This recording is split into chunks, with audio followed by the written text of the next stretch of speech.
या गडावर राजधानी ती होती शिवछत्रपतींची आणि कथा सांगतो ऐका आता येथील हिरकणी बुरुजाची.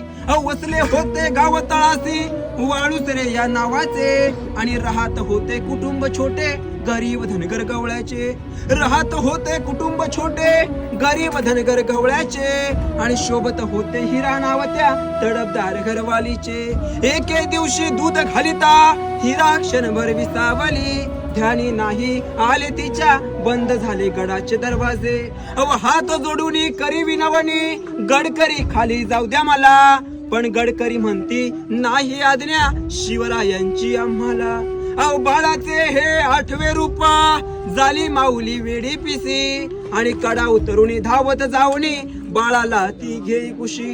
हिराचे हे धाडस पाहुनी महाराज स्तंभित झाले आणि त्या हिरास साडी चोळी देऊनी प्रेम सन्मान